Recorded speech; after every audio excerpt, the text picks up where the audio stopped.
Happy belated New Year, and welcome to the first video of 2025. To kick off the new year, I decided to do a review on the latest movie that's taken the nation by storm and making Disney lose their shit, Sonic the Hedgehog 3. Now there will be a spoiler warning in effect, so watch at your own discretion, or watch something else. I have 40 plus videos if you're interested. But enough shameless plugs, let's get on with the video. Now me and my family went to watch Sonic 3 on New Year's Eve. So we got the full eye-blinding, eardrum-busting movie theater experience. So, was it good? It was great. It had action, humor, and heart. I loved it. I was sitting there for the first 20-30 minutes, just shivering just a bit. Now, as I've gotten older, a good movie to me is one that hits your emotions just right. And Sonic 3 did just that. First off, it made me laugh. Especially Jim Carrey's role as Dr. Eggman and Joe Robotnik. Now I'm not going to lie, some of his parts in the movie were cheesy, but it was a good cheesy that made you laugh. Especially the part where Eggman and Gerald were dancing through the lasers. That scene has been living in my head rent-free since I've watched the movie.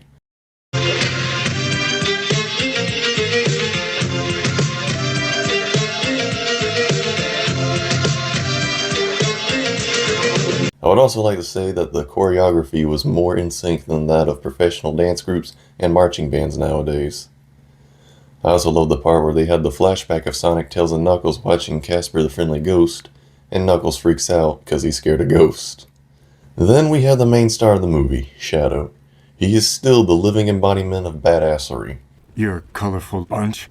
Now in my opinion, Keanu Reeves' portrayal of Shadow was a little overrated. No, I'm not saying his performance was bad. I have nothing against Keanu. I love his performance in John Wick. I guess the reason why I say this is because I'm more accustomed to Kirk Thornton's portrayal of Shadow versus Keanu's. Again, just to reiterate, I did not think Keanu's performance was bad, just a little overrated. But moving on, another thing I liked about Shadow was his friendship with Maria. Their friendship was explored in a different way than it was in the video games.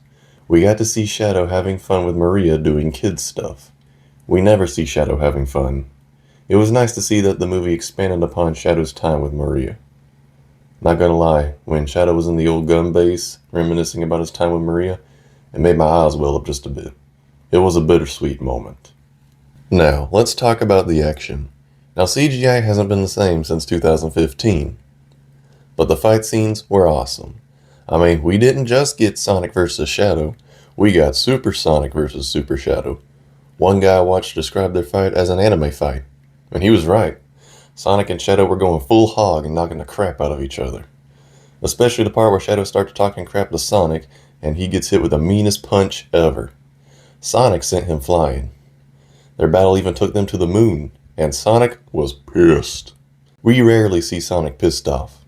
He was so pissed off that he was about to reunite Shadow with Maria. Just to add some context, earlier in the movie, Shadow punched the crap out of Tom because he was disguised as Commander Walkers. But going back to the fight, Sonic had a moment of clarity. He and Shadow shared a moment together about their past. Shadow realized his mistake in helping Gerald destroy the Earth. Sonic gives him a quick pep talk. Then they perform the most epic dab-up of the century, power up, and fly off to stop the destruction of Earth. All while being accompanied by the musical stylings of Crush 40's Live and Learn, one of my favorite Sonic songs. However, here of late, All Hail Shadow has been stuck in my head, so, that one's good too. But Gerald sends a fleet of gun robots to stop Sonic and Shadow as they approach the Ark. Shadow pulls out the Chaos Spheres while he and Sonic fight their way to the Ark. Then they block the laser beam from the Eclipse Cannon, SA2 style, while Eggman, Tails, and Knuckles divert the laser beam away from the Earth and accidentally slices part of the moon off. Sonic runs out of energy and falls to Earth.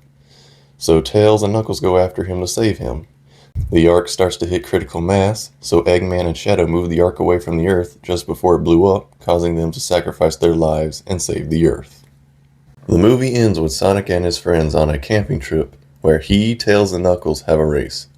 Then as the credits rolled, we get a cutscene where Sonic overshot the finish line and wound up in a forest in New York. And unbeknownst to him, Metal Sonic shows up and takes a shot at him. Sonic dodges it, critiques his appearance, gets surrounded by an army of Metal Sonics, and gets saved by Amy Rose. Yes, Amy Rose. And we get one more cutscene where we see one of Shadow's power rings in a field, and Shadow picks it up. He's still alive! Overall, a great movie. Now, Sonic 4 has already been confirmed, so I don't know how they're going to top this one. But for now, I am happy with Sonic 3.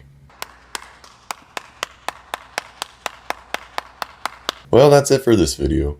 If y'all are all interested in a Sonic 4 theory video, let me know in the comments. But with that, I hope you enjoy, and I hope you guys have a great new year.